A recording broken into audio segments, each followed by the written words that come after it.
scrimmage or formatted practice quite like this, but we were itching, jonesing to get some football in, so we decided to give you guys a little action tonight. Absolutely. You've got a bunch of people out there right now who are just trying to get better, and that's players.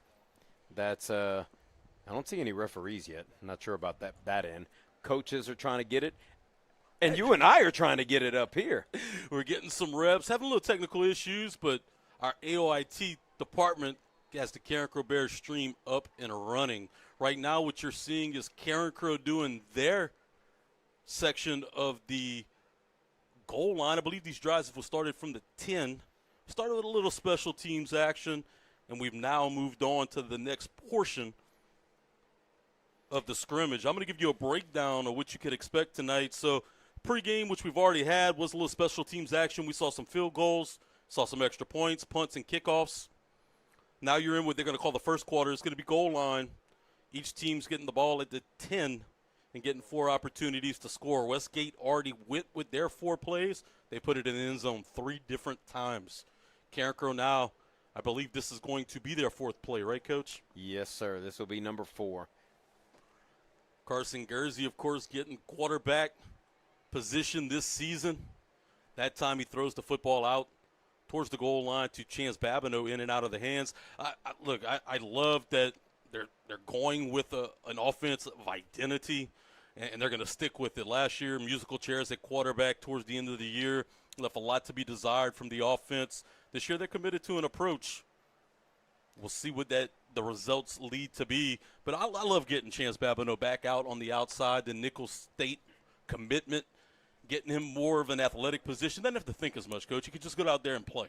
Yeah, I think everybody knew that Carson Gursey is, that he was going to be the man at quarterback for this Carencro team. And it's hard to throw a freshman into the type of schedule that you just play in District 3-5A. Then you couple that with a preseason of St. Thomas More, LCA, and Zachary. And, you don't want to put the young freshman in that quickly. This is going to be the Westgate 2s versus the Carencro 2s now. Westgate right now floating the ball out into the end zone untouched for a touchdown. Look, that's an alignment issue. Carencro didn't have a cornerback on top of the receiver. That's why you do these kind of things, to get that stuff cleaned up. There's a man more important than both you and I that just walked into the press box, Coach. The AC repairman. It was pretty warm up here today when we got up here, but, hey, never fear. And we are happy to see him. Sending us some help right now, and he's my new best friend. So, it's crazy. The scrimmages are never really a very accurate picture of what you're going to see in the Jamboree, or moreover in week 1. But, I think it's really something that both sets of coaches, they're really going to take all of the film, go back with their guys, evaluate, figure out where they are, where each guy is individually, figure out those alignment issues. And, there's Carencro for sure. They have some key guys who aren't dressed out tonight. And so it gives other guys a chance to get those reps and make those errors. Like that first play we saw, there was a guy totally unguarded on the sideline.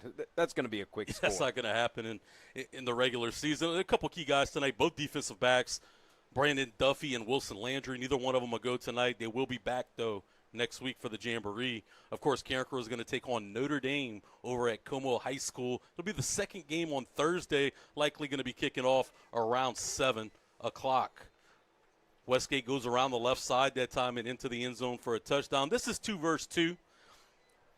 And I think the advantage here right now undoubtedly is going to go to Westgate there.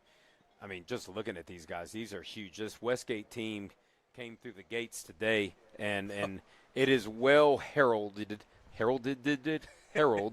If you follow high school, I know. Like we said, it's a jamboree, not a jamboree, a scrimmage, and it's a scrimmage for us too, darn it. For sure. I'm going to kind of echo what you're saying. I mean, they're sure pretty in those pads. They come out here, athlete on top of athlete, and they can run too, Coach. Yeah, undoubtedly. And, if there's a place where Carencro is going to be weaker, it's going to be with the second unit. I think everywhere, offensively, defensively, special teams, I think we're going to see a much improved Carencro team as a whole. when you're looking at the ones and the alternates. But they're still, they're not exactly where the coaching staff wants them to be, and the group of twos is young. It was a heck of a freshman group that came in last year, and so for those guys to come out and get these reps is really invaluable.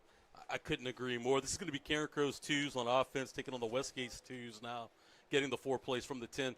And look, getting these opportunities in these reps against a team like Westgate, iron sharpens iron. This is kind of a litmus test, even though it's just a scrimmage.